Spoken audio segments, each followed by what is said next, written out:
आज की क्लास में हम करने वाले हैं हिस्ट्री के टॉप क्वेश्चन। मेरा नाम है स्टडी विद जीना। तो क्या करने वाले हैं, हिस्ट्री के टॉप क्वेश्चन। घाघर में सागर हिस्ट्री की महामैराथन है फ्रेंड्स, इसका पार्ट 1 मैं ऑलरेडी अपलोड कर चुकी हूँ। उसका लिंक मैं डिस्क्रिप्शन बॉक्स में और आई बटन में दे दूंगी, आप जाकर वॉच कर सकते हैं। और अगर मेरी वीडियो पसंद आ रही है तो लाइक शेयर जरूर करें और अपने फ्रेंड्सों के साथ भी शेयर करें। इसकी पीडीएफ चाहिए तो आप टेलीग्राम ज्वाइन कर सकते हैं। इसकी पीडीएफ मैं टेलीग्राम पर अपलोड कर दूंगी और उसका लिंक डिस्क्रिप्शन बॉक्स में दे दूंगी। फ्रेंड्स, ये सभी क्वेश्चन आने वाले एग्जाम के लिए वेरी वेरी इंपॉर्टेंट है। चाहे आप किसी भी एग्जाम के लिए प्रिपरेशन कर रहे हो, हर एग्जाम के लिए इंपॉर्टेंट है। SSC, CGL, CHSL, MTS, CPO, railway सकते हैं एग्जाम में, आने वाले एग्जाम में, तो वेरी वेरी इंपॉर्टेंट है। और वीडियो को अंत तक जरूर देखना ताकि आपसे एक भी क्वेश्चन मिस ना हो। तो स्टार्ट करते हैं, let's get start. First question है फ्रेंड्स, गिनार पहाड़ियां कहाँ स्थित हैं? तो इसका आंसर हो जाएगा ए, गुजरात। गुजरात में कहाँ स्थित है? गिनार पहाड़ियां गुजरात राज्य के जूनागढ़ जिले में स्थित है। कहाँ स्थित है? जूनागढ़ जिले में स्थित है। वेरी वेरी इंपोर्टेंट क्वेश्चन है, पूछा जा सकता है एग्जाम में।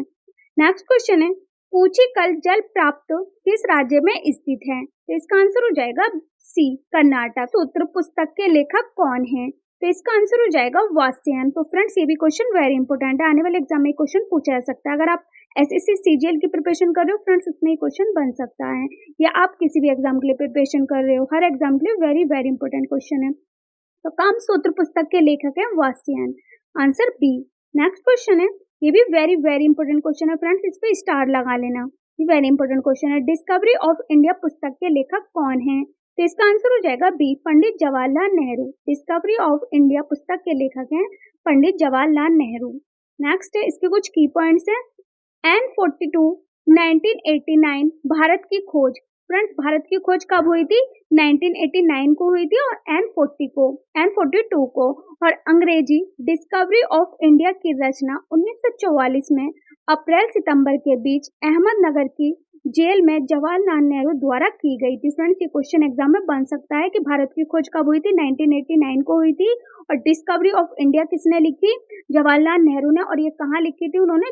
जेल में लिखी थी, अहमदनगर के जेल में इस पुस्तक को उन्होंने लिखा था, जवाहरलाल नेहरू ने। और इस पुस्तक को नेहरू जी ने अंग्रेजी में लिखा था। और किस भाषा में लिखा था? अंग्रेजी भाषा में लिखा था। और बाद में इसे हिंदी और अन्य बहुत सारे भाषाओं में अनुवाद किया गया। और बाद में इसे क्या किया गया? बहुत सारे अनुवाद किए गए, मतलब हिंदी और अन्य बहुत सारे भाषाओं में अनुवाद किया गया। और भारत की खोज पुस्तक को क्लासिक का दर्जा हासिल है। और भारत की खोज पुस्तक को क्या हासिल है? क्लासिक दर्जा हासिल है। और ये किसने लिखी है? Discovery of India, Jawaharlal Nehru ने। और इसकी खोज कब हुई है? 1989 को हुई है। और उन्होंने किस भाषा में लिखी है? पुस्तक अंग्रेजी भाषा में लिखी है। और इसको बाद में किस में अनुवाद कर दिया? अनेक भाषाओं में अनुवाद कर दिया, हिंदी और अनेक भाषाओं में अनुवाद कर दिया कि हर कोई इसको पढ़ सके। और ये कब लिखी गई थी? 1944 में। और कहाँ लिखी गई थी? अहमदनगर की जेल में, जवाहरलाल नेहरू द्वारा। फ्रेंड्स, ये सभी की points very very very important की पॉइंट्स, इनको अच्छे से कर लेना। नेक्स्ट क्वेश्चन है, सर्वप्रथम आधुनिक कंप्यूटर की खोज कब हुई थी? ये भी क्वेश्चन वेरी इंपॉर्टेंट है, बन सकता है एग्जाम में। तो इसका आंसर हो जाएगा ए, 1946 ईस्वी में सर्वप्रथम आधुनिक कंप्यूटर की खोज हुई थी 1946 में, आंसर ए। इसके कुछ की पॉइंट्स हैं। एलन ट्यूरिंग को आधुनिक कंप्यूटर का जनक कहा जाता है। ये क्वेश्चन बन सकता है कि आधुनिक कंप्यूटर का जनक किसे कहा जाता है? तो एलन ट्यूरिंग को कहा जाता है आधुनिक कंप्यूटर का जनक। उन्होंने ट्यूरिंग मशीन का आविष्कार किया। और किसका आविष्कार किया? ट्यूरिंग मशीन का आविष्कार किया। एल्गोरिथम और संगणना की अवधारणा के लिए जिम्मेदार है। और उनका जन्म 23 जून 1912 को इंग्लैंड में हुआ था। और इनका जन्म कब हुआ था एलन ट्यूरिंग का? 23 जून 1912 को इंग्लैंड में हुआ था। और एलन ट्यूरिंग को आधुनिक कंप्यूटर का जनक कहा जाता है। नेक्स्ट क्वेश्चन है, विवेकानंद रॉक मेमोरियल कहाँ स्थित है? तो इसका आंसर हो जाएगा D, Tamil Nadu. Vivekananda rock memorial स्थित है तमिलनाडु में, आंसर डी। नेक्स्ट क्वेश्चन है, भूपेंद्र नारायण मंडल विश्वविद्यालय कहाँ पर है? मधेपुरा में स्थित है, आंसर सी। नेक्स्ट क्वेश्चन है, कर्नाटक की लोक रंगभूमि है। इसका आंसर हो जाएगा ए, यक्षगान। कर्नाटक की लोक रंगभूमि है Yakshagana, answer A. Next question है, करेला झील उत्तर प्रदेश के किस जिले में स्थित है? तो इसका आंसर हो जाएगा डी, लखनऊ। करेला झील उत्तर प्रदेश के लखनऊ जिले में स्थित है, आंसर डी। नेक्स्ट क्वेश्चन है, चिली देश कौन से महाद्वीप में स्थित है? तो इसका आंसर हो जाएगा बी, दक्षिण अमेरिका। चिली देश दक्षिण अमेरिका महाद्वीप में स्थित है, आंसर बी। नेक्स्ट क्वेश्चन है, केंद्रीय जांच ब्यूरो सीबीआई की स्थापना कब की गई थी? तो इसका आंसर हो जाएगा बी 1963 में। केंद्रीय जांच ब्यूरो की स्थापना की गई थी 1963 में। Answer B. नेक्स्ट, राजपूत वंश की स्थापना किसने की थी? तो इसका आंसर हो जाएगा सी दंती दुर्ग ने। किसने की थी राजपूत वंश की स्थापना? दंती दुर्ग ने। वेरी वेरी इंपोर्टेंट क्वेश्चन है ये भी।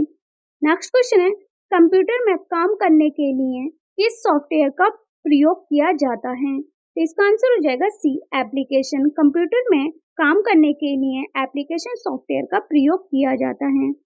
नेक्स्ट क्वेश्चन है, यात्री इब्न बतूता कहाँ से आया था? तो इसका आंसर हो जाएगा सी मोरक्को। यात्री इब्न बतूता मोरक्को से आया था। नेक्स्ट है, नालंदा विश्वविद्यालय के संस्थापक कौन थे? तो इसका आंसर हो जाएगा ए चंद्रगुप्त द्वितीय। फ्रेंड्स इस पे भी स्टार लगा लेना, ये वेरी वेरी इंपोर्टेंट क्वेश्चन है कि नालंदा विश्वविद्यालय के संस्थापक थे चंद्रगुप्त द्वितीय। Answer A. नेक्स्ट क्वेश्चन है, फ्रांस की क्रांति की शुरुआत किस वर्ष हुई थी?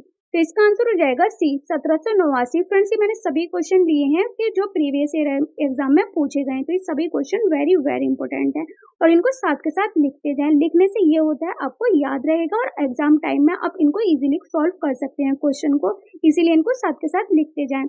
अगर इनकी बार बार प्रैक्टिस करेंगे तो आपको इजीली एक ही बार में ये क्वेश्चन जो है लर्न हो जाएंगे कि फ्रांस की क्रांति की शुरुआत कब हुई थी या पहला कंप्यूटर कब आया था। ये सभी क्वेश्चन जो है आप याद कर सकते हैं लिख लिख कर। तो फ्रांस की क्रांति की शुरुआत किस वर्ष हुई थी? तो इसका आंसर हो जाएगा सी 1789 ईस्वी में। नेक्स्ट क्वेश्चन है, चारुदत्त और वसंत सेना नामक नगर वधु की प्रेम कथा पर आधारित नाटक कौन सा है? तो इसका आंसर हो जाएगा बी मृच्छकटिकम। कौन सा नाटक है? Mrichchhakatikam. Answer B. Next question, यो सर्ग किसके बारे में है? तो इसका आंसर हो जाएगा D Gautam Buddha. Next question है, गंधार कला किसका संयोग है? तो इसका आंसर हो जाएगा ए भारतीय कला और गिर्क कला का। किसका? गंधार कला किसका संयोग है? भारतीय कला और गिर्क कला का। इसके कुछ की पॉइंट्स है, स्थापत्य की गंधार शैली कुषाणु किस समय की है? ये गंधार वर्तमान गंधार में विकसित हुई और इसी कारण इसे गंधार शैली कहा जाता है। ये भारतीय और कुषाणु की कला का संयोग है और ये किसका संयोग है? भारतीय और कुषाणु की कला का संयोग है। नेक्स्ट क्वेश्चन है, धौली पर्वत जहां अशोक ने एक वृहद शिलालेख का निर्माण कराया किस प्रदेश में है? तो इसका आंसर हो जाएगा डी उड़ीसा। अशोक ने एक वृहद शिलालेख का निर्माण कराया, वे उड़ीसा प्रदेश में है। कहां पर है? उड़ीसा में। Answer D. इसके कुछ की पॉइंट्स है, धौली पर्वत पर अशोक का एक वृहद शिलालेख है और धौली वही जगह है जहां कलिंग युद्ध के पश्चात सम्राट अशोक ने स्वयं को पश्चाताप की अग्नि में जलता हुआ महसूस किया था। अशोक ने क्या स्वयं महसूस किया था कि पश्चाताप की अग्नि में जलता हुआ महसूस किया था और धौली पर्वत अशोक का एक वृहद शिलालेख है। नेक्स्ट क्वेश्चन है, अर्थशास्त्र की रचना किस काल में हुई? तो इसका आंसर हो जाएगा ए मौर्य काल। फ्रेंड्स ये भी क्वेश्चन वेरी इंपोर्टेंट है कि अर्थशास्त्र की रचना हुई है मौर्य काल में। Answer A. नेक्स्ट, इसके कुछ की पॉइंट्स हैं, अर्थशास्त्र की रचना आचार्य चाणक्य ने की थी। किसने की थी? चाणक्य ने की थी। आचार्य चाणक्य पहले तक्षशिला विश्वविद्यालय में शिक्षक और बाद में मौर्य साम्राज्य के प्रधानमंत्री बने थे। तो फ्रेंड्स चाणक्य कौन थे? वे तक्षशिला विश्वविद्यालय के शिक्षक थे और बाद में वे मौर्य साम्राज्य के प्रधानमंत्री भी बने थे। और अर्थशास्त्र की हस्तलिपि आर्य श्यामा शास्त्री ने 1904 में खोजी थी। और अर्थशास्त्र की जो हस्तलिपि थी वो किसने खोजी थी? आर्य श्यामा शास्त्री ने 1904 में खोजी थी। ये क्वेश्चन भी बन सकता है। नेक्स्ट क्वेश्चन है, कुषाण किस जनजाति से संबंधित थे? तो इसका आंसर हो जाएगा ए यूची। कुषाण यूची जनजाति से संबंधित थे। इसके कुछ की पॉइंट्स है, भारत में कुषाण वंश की स्थापना कुजुल कटफिसेस ने की। कुषाण चीन की यूची जाति से थे और तुषारी लोग कहे जाते थे। तो फ्रेंड्स ये भी क्वेश्चन बन सकता है कि कुषाण वंश की स्थापना किसने की थी? तो किसने की थी? कुजुल कटफिसेस ने की थी और ये कुषाण चीन की यूची जाति से थे और तुषारी लोग कहे जाते थे। नेक्स्ट क्वेश्चन है, अशोक का पौत्र कौन था जिसने जैन धर्म स्वीकार किया? तो इसका आंसर हो जाएगा ए संप्राप्ति। अशोक का पौत्र था संप्राप्ति जिसने जैन धर्म स्वीकार किया था। इसके कुछ की पॉइंट्स है, अशोक बौद्ध धर्म का अनुयायी था। लेकिन अशोक के पुत्र संप्राप्ति ने जैन धर्म स्वीकार किया था। अशोक तो है बौद्ध धर्म का अनुयायी था, लेकिन उनके पुत्र ने क्या किया, संप्राप्ति ने जैन धर्म को स्वीकार किया। कल्पद्रुम की रचना किसने की? तो इसका आंसर हो जाएगा बी, लक्ष्मीधर। कल्पद्रुम की रचना की है लक्ष्मीधर ने, आंसर बी। इसके कुछ की पॉइंट्स हैं। कल्पद्रुम की रचना लक्ष्मीधर ने की। वे गढ़वाल वंश का मंत्री था। गढ़वाल वंश का कन्नौज का राजदूत क्षत्रिय वंश था और गढ़वाल का महान राजा गोविंद चंद था और अंतिम राजा जयचंद था, जो मोहम्मद गौरी से लड़ते हुए मारा गया। और जयचंद किससे लड़ते हुए मारा गया था? मोहम्मद गौरी से लड़ते हुए मारा गया था। और ये गोविंद चंद अंतिम राजा था जयचंद का। तो ये भी की पॉइंट्स वेरी इंपॉर्टेंट है। नेक्स्ट क्वेश्चन है, ऋग्वेदिक काल में राजा का दूसरा नाम क्या था? तो इसका आंसर हो जाएगा बी, गोपति। ऋग्वेदिक काल में राजा का दूसरा नाम था Gopati, answer B. Next question है, शतरंज के समान खेल के साक्ष्य सिंधु घाटी सभ्यता के किस स्थान से मिले हैं? तो इसका आंसर हो जाएगा बी, लोथल। शतरंज के समान खेल के साक्ष्य सिंधु घाटी सभ्यता के लोथल स्थान से मिले हैं, आंसर बी। इसके कुछ की पॉइंट्स हैं। लोथल सिंधु घाटी सभ्यता का एक बंदरगाह था। ये गुजरात में। यहाँ शतरंज बोर्ड के 2 नमूने प्राप्त हुए हैं, जिससे सिंधु घाटी सभ्यता के खेलों के बारे में जानकारी मिलती है। नेक्स्ट क्वेश्चन है, फाहियान के भारत आने का क्या उद्देश्य था? तो इसका आंसर हो जाएगा सी, गौतम बुद्ध की शिक्षा का अध्ययन करना। फाहियान का भारत आने का उद्देश्य था गौतम बुद्ध की शिक्षा का अध्ययन करना। इसके कुछ की पॉइंट्स हैं। फाहियान गुप्त सम्राट चंद्रगुप्त विक्रमादित्य के शासन काल में आया था। ये भी क्वेश्चन बन सकता है एग्जाम में कि फाहियान किसके शासन काल में आया था। तो फाहियान चंद्रगुप्त विक्रमादित्य के शासन काल में आया था और उसका भारत आने का उद्देश्य गौतम बुद्ध की शिक्षा का अध्ययन करना था। उसने भारत के तत्कालीन शासन के बारे में विस्तार उल्लेख किया। उसका भारत आने का क्या मकसद था कि गौतम बुद्ध की शिक्षा का अध्ययन किया जाए और तत्कालीन शासन के बारे में विस्तार से उल्लेख किया जाए। नेक्स्ट क्वेश्चन है, जैन धर्म के 24 तीर्थंकर में से अधिकांश ने किस आधुनिक राज्य में निवारण प्राप्त किया? तो इसका आंसर हो जाएगा बी, बिहार। जैन धर्म के 24 तीर्थंकर में से अधिकांश ने बिहार आधुनिक राज्य में निवारण प्राप्त किया, आंसर बी। इसके कुछ की पॉइंट्स हैं। जैन धर्म के अधिकांश तीर्थंकरों ने बिहार राज्य में ही निवारण प्राप्त किया। महावीर स्वामी ने पावापुरी में निवारण प्राप्त किया, जो वर्तमान में नालंदा बिहार में है। और कहाँ पर है? वर्तमान में नालंदा बिहार में है।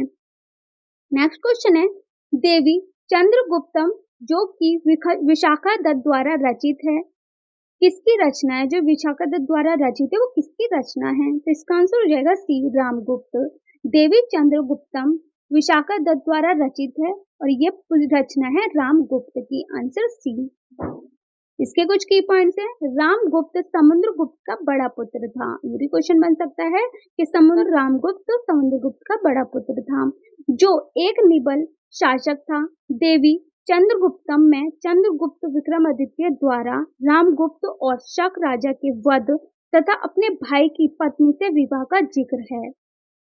नेक्स्ट क्वेश्चन है, सिंधु घाटी सभ्यता में कौन सी जगह पर उत्तम जल निकास प्रणाली की व्यवस्था थी? तो इसका आंसर हो जाएगा ए, धौलावीरा। सिंधु घाटी सभ्यता में धौलावीरा जगह पर उत्तम जल निकास प्रणाली की व्यवस्था थी, आंसर ए। इसके कुछ की पॉइंट्स हैं। धौलावीरा गुजरात के कच्छ जिले में है और यहाँ से निम्न साक्ष्य प्राप्त हुए हैं। ये भी क्वेश्चन बन सकता है एग्जाम में कि धौलावीरा कहाँ स्थित है। तो धौलावीरा गुजरात के कच्छ जिले में स्थित है और इसमें कुछ साक्ष्य भी प्राप्त हुए हैं। फर्स्ट है, एक अनूठी जल निकास प्रणाली क्या प्राप्त हुई है? एक अनूठी जल निकास प्रणाली प्राप्त हुई है। सेकंड है, एक बड़ा स्नानागार प्राप्त हुआ है। थर्ड है, सबसे बड़ा हड़प्पा सभ्यता का शिलालेख प्राप्त हुआ है। एंड फोर्थ है, स्टेडियम प्राप्त हुआ है। तो धौलावीरा में क्या क्या साक्ष्य मिले हैं? अनूठी जल निकास प्रणाली, एक बड़ा स्नानघर, सबसे बड़ा हड़प्पा सभ्यता का शिलालेख और स्टेडियम। ये 4 चीजें प्राप्त हुई हैं धौलावीरा में।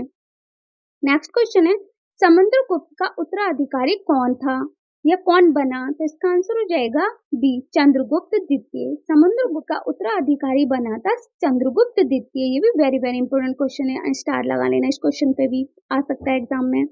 इसके कुछ की पॉइंट्स हैं। समुद्रगुप्त की मृत्यु के बाद उसका जेठ पुत्र रामगुप्त राजा बना, जो शकों से हार गया। चंद्रगुप्त द्वितीय समुद्रगुप्त का छोटा बेटा था। समुद्रगुप्त का बड़ा बेटा था रामगुप्त और छोटा बेटा कौन था? चंद्रगुप्त द्वितीय। चंद्रगुप्त द्वितीय समुद्रगुप्त का छोटा बेटा था। उसने रामगुप्त की हत्या कर दी तथा शक राजा को हराकर मार दिया। और चंद्रगुप्त द्वितीय ने क्या करा? रामगुप्त की हत्या कर दी और शक राजा को हराकर मार दिया। नेक्स्ट क्वेश्चन है, पंचाल महाजनपद की राजधानी कहाँ थी? तो इसका आंसर हो जाएगा बी, अहिछत्र। कहाँ पर थी? अहिछत्र में थी पंचाल महाजनपद की राजधानी है Ahichhatra. Answer B.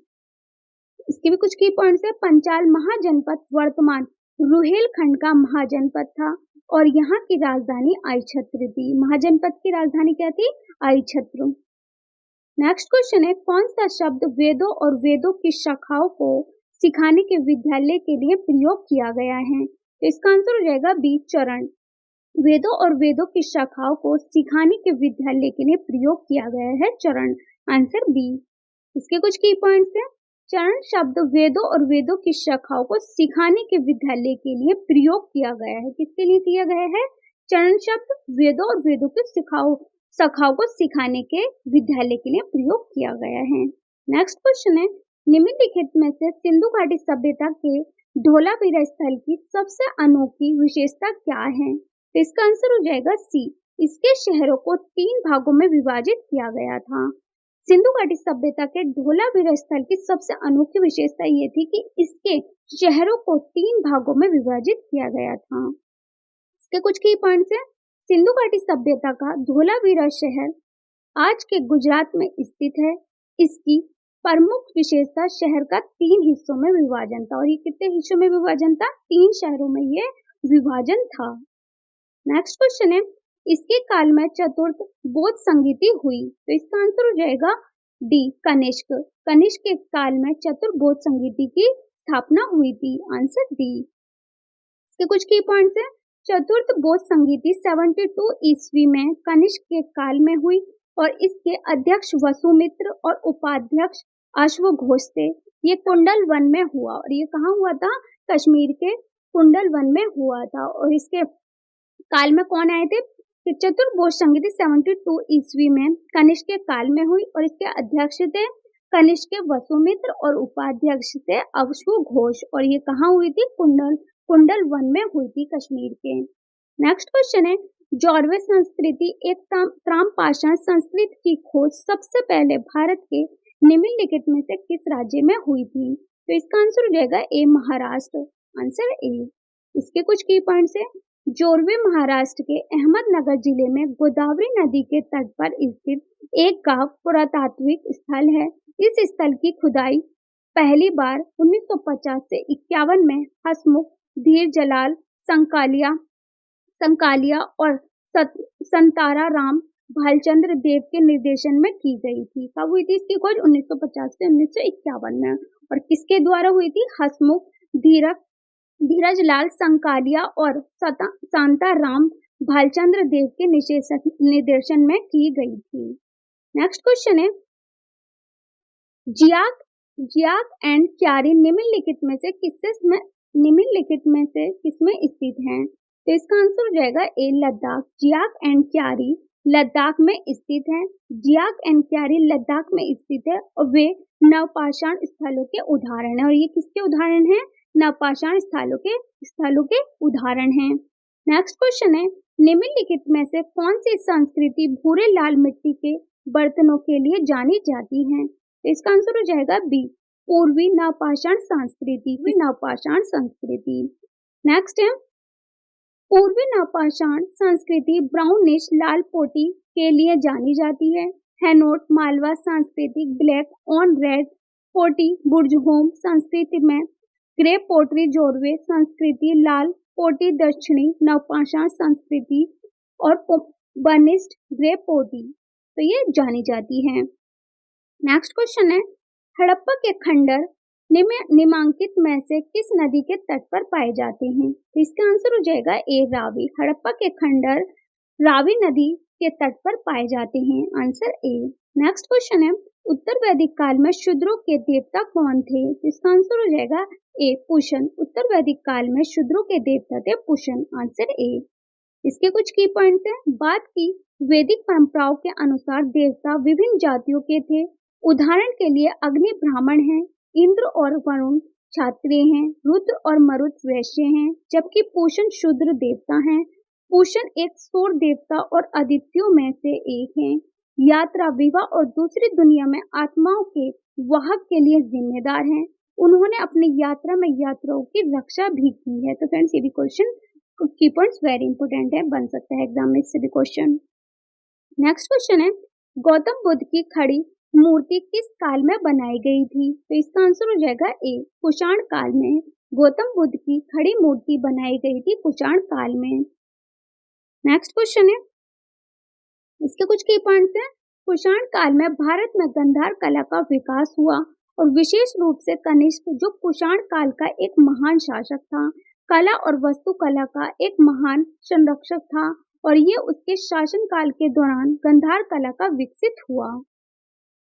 Next question है, ये क्वेश्चन वेरी वेरी इंपॉर्टेंट है, इस पे स्टार लगा लेना। गंधार महाजनपद की राजधानी कहाँ स्थित थी? तो इसका आंसर हो जाएगा बी तक्षशिला। गंधार महाजनपद की राजधानी तक्षशिला में स्थित थी। इसके कुछ की पॉइंट्स हैं। गंधार राज्य की राजधानी तक्षशिला थी, जो आधुनिक पेशावर और रावलपिंडी पाकिस्तान में स्थित है। मगध महाजनपद के साथ उनके सौहार्दपूर्ण संबंध थे और उन्होंने अवंती के खिलाफ एक सफल युद्ध भी किया था। तो गंधार राज्य की राजधानी क्या है? तक्षशिला, और आधुनिक पेशावर था उनका रावलपिंडी और पाकिस्तान में स्थित है। तो फ्रेंड्स, की पॉइंट्स वेरी इंपॉर्टेंट है। नेक्स्ट क्वेश्चन है, छठी शताब्दी ईसा पूर्व में एक गढ़वाल को क्या कहा जाता था? तो इसका आंसर हो जाएगा ए पूरा। एक गढ़वाल को कहा जाता था पूरा, आंसर ए। इसके कुछ की पॉइंट्स हैं। 600 से 300 ईसा पूर्व के दौरान गंगा घाटी के पास के गांवों, कस्बों आदि की संख्या और आकार में उल्लेखनीय वृद्धि हुई थी। गढ़वाल नगर को पूरा कहा जाता था। गढ़वाल नगर को क्या कहा जाता? पूरा कहा जाता था। और इसकी खोज कब हुई थी? 600 ईसा पूर्व से 300 ईसा पूर्व के दौरान गंगा घाटी के पास गांवों, कस्बों आदि की संख्या और आकार में उल्लेखनीय वृद्धि हुई थी। नेक्स्ट क्वेश्चन है, बारबार हिल के क्षेत्र में अशोक के दान के लाभार्थी थे। तो इसका आंसर हो जाएगा बी आजीविका। बारबार हिल के क्षेत्र में अशोक के दान लाभार्थी थे आजीविका में, आंसर बी। इसके कुछ की पॉइंट्स हैं। अशोक के शिलालेख, अशोक के स्तंभों पर 33 शिलालेखों का एक संग्रह है। अशोक के शिलालेखों पर कितने स्तंभों का शिलालेख है? 33 शिलालेखों का एक संग्रह है। अशोक के शिलालेख में से एक है बारबर गुफा शिलालेख। बारबरा गुफा को आजीविका संप्रदाय को समर्पित किया गया है। दशरथ ने आजीविका को नागार्जुनी पहाड़ियां उपहार में दी थी। और क्या क्या था कि दशरथ ने आजीविका को नागार्जुन की पहाड़ियां उपहार में दी थी। तो फ्रेंड्स, की पॉइंट्स भी वेरी इंपॉर्टेंट है। नेक्स्ट है, निम्नलिखित में से कौन सा मौर्य काल की शैलकृत स्थापत्य कला का उदाहरण है? इसका आंसर हो जाएगा ए धौली गुफाएं। फ्रेंड्स, अगर वीडियो पसंद आ रही है तो लाइक शेयर जरूर करें और अपने फ्रेंड्सों के साथ भी शेयर करें। इसके कुछ की पॉइंट्स भी हैं। मौर्य काल में रॉक कट वास्तुकला की शुरुआत भी देखी गई। अशोक ने लकड़ी और ईंट के स्थान पर पत्थर का प्रयोग किया। गाय के पास बारबरा, पहाड़ियों में लोमाशा ऋषि गुफा की रॉक कट वास्तुकला और भुवनेश्वर के पास धौली गुफाएं कुछ अच्छे उदाहरण हैं।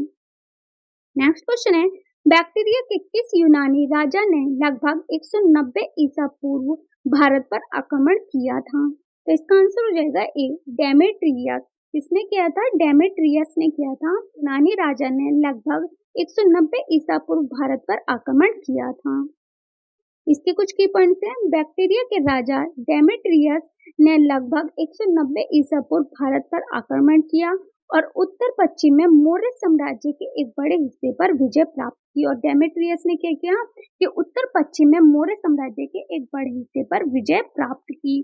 नेक्स्ट क्वेश्चन है, निम्नलिखित में से किसे आयुर्वेद का जनक भी कहा जाता है? इसका आंसर हो जाएगा ए चरक। आयुर्वेद का जनक कहा जाता है चरक को। फ्रेंड्स, इस पे भी स्टार लगा लेना, इंपोर्टेंट क्वेश्चन है ये भी। नेक्स्ट है, इसके कुछ की पॉइंट्स हैं। चरक आयुर्वेद के प्रमुख योगदानकर्ताओं में से एक थे। आयुर्वेद भारत में विकसित का एक चिकित्सा प्रणाली है। उन्हें आयुर्वेद का जनक भी कहा जाता है। उन्होंने चरक संहिता नामक चिकित्सा पर एक पुस्तक लिखी जो आयुर्वेद पर एक संस्कृत पाठ है और साथ ही श्रुत भी लिखी है। तो फ्रेंड्स उन्होंने कौन सी पुस्तक ली है? चरक ने चरक संहिता नामक चिकित्सा पर एक पुस्तक लिखी जो आयुर्वेद पर एक संस्कृत पाठ है और किस पर आधारित है? संस्कृत पाठ पर आधारित है। और साथ ही इन्होंने एक और पुस्तक लिखी श्रुत भी लिखी चरक ने। ये इंपोर्टेंट क्वेश्चन है फ्रेंड्स, बनता ही है एग्जाम में।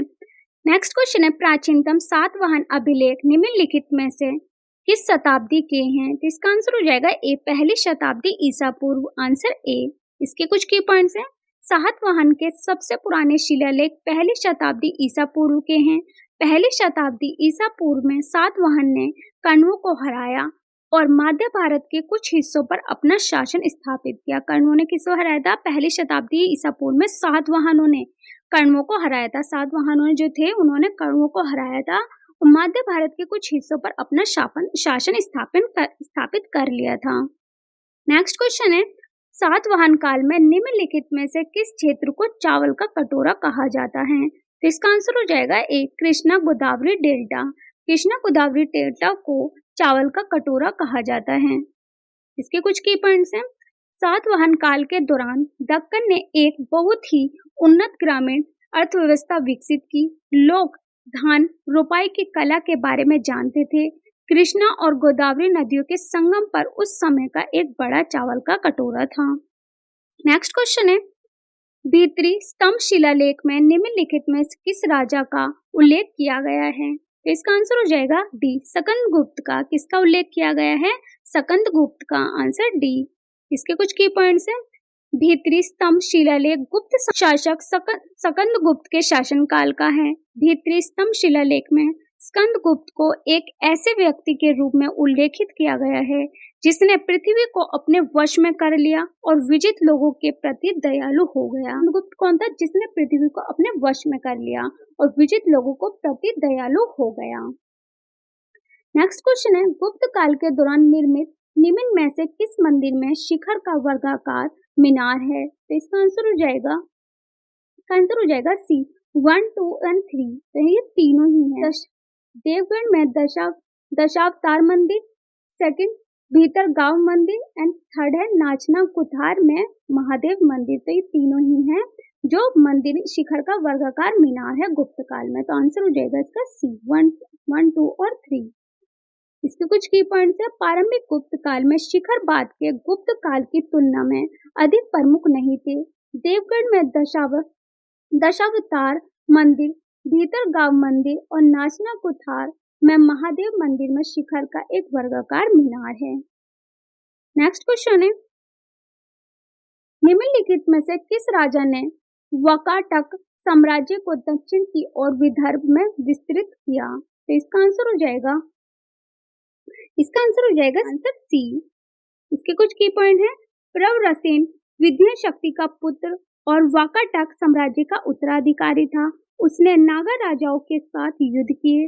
उसने वाकाटक साम्राज्य को दक्षिण की ओर विदर्भ और दक्कन के आसपास के क्षेत्रों में विस्तारित किया। नेक्स्ट क्वेश्चन है निम्नलिखित में से कौन सा राजा पृथ्वीसेन प्रथम का पुत्र था? तो इसका आंसर हो जाएगा B, Rudrasena second. Rudrasena second का पृथ्वीसेन प्रथम पुत्र था। नेक्स्ट इसके कुछ की पॉइंट्स है। रुद्रसेन द्वितीय वाकाटक शाखा नंदिन के संस्थापक रुद्रसेन प्रथम के पोते और पृथ्वीसेन के पुत्र थे। उन्होंने केवल 5 साल की अवधि के लिए शासन किया और 3 नाबालिग पुत्र दिवाकर सेन, दामोदर सेन और परवर सेन को पीछे छोड़ते हुए समय से पहले ही उनकी मृत्यु हो गई। नेक्स्ट क्वेश्चन है गंग वंश की सबसे पुरानी राजधानी कहाँ स्थित है? इसका आंसर हो जाएगा बी, कोलार। गंग वंश की सबसे पुरानी राजधानी स्थित है कोलार में। Answer B. इसके कुछ की पॉइंट्स हैं। गंग वंश की सबसे पुरानी राजधानी कोलार के पास स्थित थी। कोलार ने गंग राज्य को बहुत सारे सोने की आपूर्ति की। उन्होंने अधिकांश भूमि अनुदान जैनियों को दिया और वे पहले पल्लवों के सामंत थे। ये सबसे पुरानी राजधानी थी कुल्लार। और इन्होंने क्या किया कि अधिकांश भूमि अनुदान जैनियों को दे दी। कुल्लार ने किसे दे दी थी? अधिकांश भूमि जैनियों को दे दी थी और वे पहले पल्लवों के सामंत थे। नेक्स्ट क्वेश्चन है, सिंधु सभ्यता की अर्थव्यवस्था की रीढ़ कौन सी थी? इसका आंसर हो जाएगा ए, कृषि। सिंधु सभ्यता की अर्थव्यवस्था की रीढ़ थी कृषि, आंसर ए। इसके कुछ की पॉइंट्स हैं, अधिकांश अन्य समकालीन सभ्यताओं की तरह कृषि सिंधु अर्थव्यवस्था की रीढ़ थी। लोगों ने लकड़ी के हल का व्यापक उपयोग किया, जो गेहूं और मुख्य खाद्य फसलें थी। कृषि ने पारंपरिक शहरी केंद्रों को बनाए रखा और कृषि ने क्या किया? पारंपरिक शहरी केंद्रों को बनाए रखा।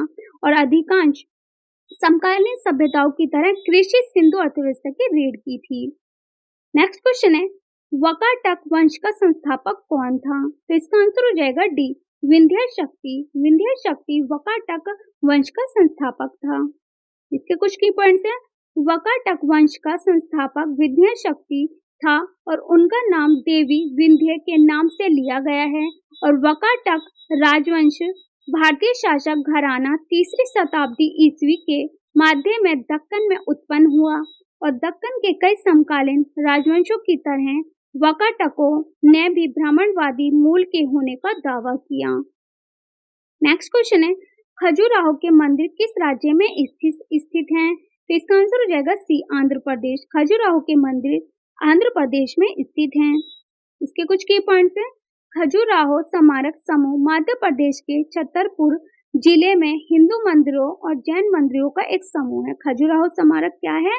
कि मध्य प्रदेश के छतरपुर जिले में हिंदू मंदिरों और जैन मंदिरों का एक समूह है और वे यूनेस्को की विश्व धरोहर स्थल है। और मंदिर अपने नगर शैली के पुरातात्विक प्रतीकवाद और उनकी कामुक मूर्तियों के लिए प्रसिद्ध है। और किस लिए प्रसिद्ध है ये मंदिर?